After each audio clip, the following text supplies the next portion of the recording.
বেসরকারি উদ্যোগে দেশের প্রথম বিয়ানীবাজার ক্যান্সার অ্যান্ড জেনারেল হাসপাতালে রোগী কল্যাণ সমিতি গঠন করা হয়েছে। উপজেলা সমাজসেবা অধিদপ্তরের সহযোগিতায় বিয়ানীবাজার ক্যান্সার অ্যান্ড জেনারেল হাসপাতালে বৃহস্পতিবার আনুষ্ঠানিকভাবে রোগী কল্যাণ সমিতির যাত্রা শুরু হয়েছে।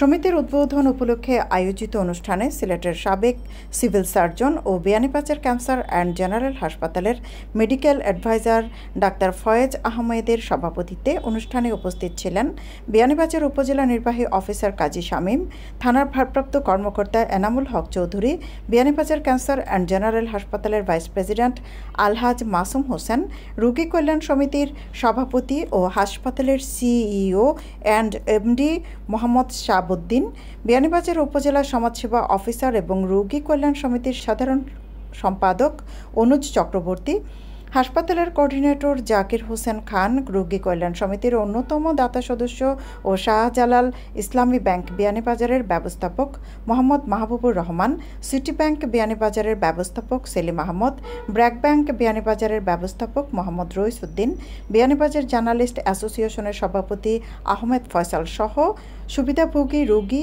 এবং হাসপাতালের চিকিৎসক ও কর্মকর্তা কর্মচারীবৃন্দ। রোগী কল্যাণ সমিতি গঠিত হওয়ায় বিয়ানীবাজার ক্যান্সার অ্যান্ড জেনারেল হাসপাতালের দরিদ্র রোগীদের চিকিৎসার্থে পরিচালিত বিনামূল্যে চিকিৎসা সেবা আরও গতিশীল হবে এবং দরিদ্র ও অসহায় রোগী আরও বেশি উপকৃত হবেন। গত 7 মাস থেকে আমার অনুদানে আমার ক্যান্সার রোগের চিকিৎসা চালিয়ে যাই। আজকে ক্যান্সার মিটিংয়ের মাধ্যম দিয়ে আমি 5,000 টাকা অনুদান পাইছি। যারা অনুদান করছে এরা দীর্ঘায়ু কামনা করি। আমি চিকিৎসা এখানে বাইরে আমন্ত্রণ করি, আর এখানে আজকে চেক পাইছি, খুব খুশি হয়েছি, আনন্দিত হয়েছি। 2 বছর পর্যন্ত নিয়ে এখানে আওয়া দাওয়া করি এবং সম্পূর্ণ ডাক্তার ফ্রি। এখানে এই যত কিছু পরীক্ষা নিরীক্ষা সবগুলো ফ্রি এবং কিছু ঔষধও এখান থেকে পাই দেশে। আর অনেক ফ্যাসিলিটি এখানে আছে দেশে। আর বিভিন্ন সময় আমি আইলে সব কিছু আমি পাই এবং অনেক উপকৃত হয়েছি আমি বিভিন্ন মানুষের নিয়ে আইয়া। এবং কিছু আবেদন করলে ওনারা ওই হসপিটালের কর্তৃপক্ষ এটা যেমন কেমোথেরাপির যদি 5টা কেমোথেরাপি থাকে, যদি 2টা কেমোথেরাপি ফ্রি দেয়, 1টা কেমোথেরাপি 40-45 হাজার টাকা খরচ হয়, কিন্তু এগুলো আমি ফ্রি পাইছি। আমি 3-4টা রোগীর এরকম ফ্রি পাইছি, পাইয়া আমি অনেক উপকৃত হয়েছি। এর আগে ক্যান্সার হসপিটালটা আমি ধন্যবাদ জানাই। অনুষ্ঠানে উপস্থিত অতিথিবৃন্দ রোগী কল্যাণ সমিতি গঠনের মাধ্যমে দরিদ্র রোগীদের দ্রুত আর্থিক সহায়তা করা যাবে জানিয়ে বলেন, এই কল্যাণ সমিতির ফান্ড গঠনে প্রবাসীরা এগিয়ে আসবেন। সেবার কাজটা সবার কিন্তু ভাগ্যে হয় না, এটাও একটা ভাগ্যের বিষয়। সকলেই এটাতে পার্টিসিপেট করার জন্য সৌভাগ্য নাই। তো সুতরাং আমি এই অবধি আপনাদেরকে নিজেকে ধন্য মনে করছি যে আমি এখানে আসতে পেরেছি এটার জন্য, যে এমন একটা ফোরাম যেখান থেকে কিছু রোগী এবং যাদের একেবারে প্রান্তিক পর্যায়ে সহযোগিতা দরকার রয়েছে তাদেরকে সহযোগিতা করতে পারে, এটা আপনাদের সৌভাগ্য না। আই পার্সোনালি বিলিভ যে এটা আমার জন্য একজন মানুষ অসহায়, ক্যান্সার রোগী বা যে কোনো রোগী অসুখ হইলে মানুষ একদম অসহায় হয়ে পড়ে। তো মানুষের এই যে এখানে আমরা পেলাম যে ওনার সর্বস্ব শেষ করে তারপরে এখানে সব চিকিৎসার জন্য স্বর্ণাপন হয়েছে।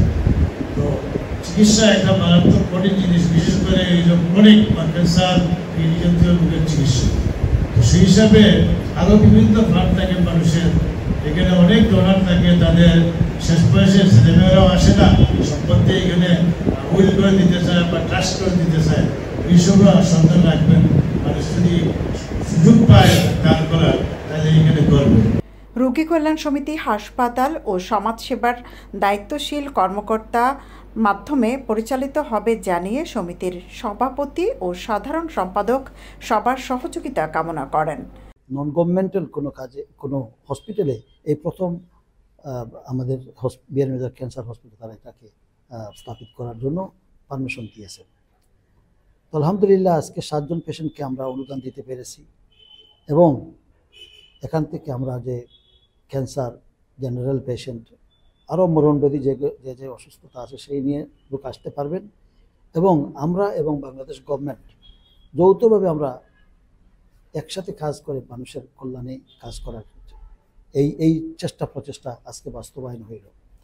তো আমি এটা বলবো, সমাজের যারা আছেন সবাইকে আমি ধন্যবাদ জানাই। আজকে রোগী কল্যাণ সমিতির আমরা একটা আজীবন লাইফ মেম্বারের একটা উদ্যোগ নেওয়া হয়েছে 25,000 টাকা করে। তো ইনশাল্লাহ আজকে 9 জন আমরা পেয়েছি।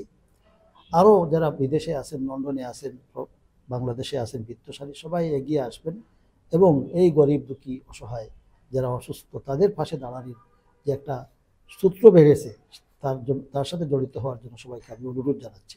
আনুষ্ঠানিক উদ্বোধন পর্যায়ে আমরা আজকে 15 জন রোগীদের মধ্যে 60,000 টাকা আমরা অনুদান বিতরণ করেছি এবং এই ধারাবাহিকতা অক্ষুণ্ণ থাকবে। আপনারা জানেন যে আমাদের আজীবন দাতা সদস্য যারা হতে চান তারা 25,000 টাকা করে আজীবন দাতা সদস্য হতে পারবেন। ইতিমধ্যে আমরা 9 জনের একটা ঘোষণা পেয়েছি। আশা করতেছি ফান্ড যত সমৃদ্ধ হবে আমরা রোগীদের সেবার পরিষেবাটা আর বিশাল আকারে আমরা বাড়াতে পারবো। এবং আপনারা জানেন যে আমরা এই বছর 74 লক্ষ টাকা বাৎসরিক কর্মপরিকল্পনা প্রণয়ন করেছি। আশা করছি যে আমরা সেটাকে অতিক্রম করে যেতে পারবো।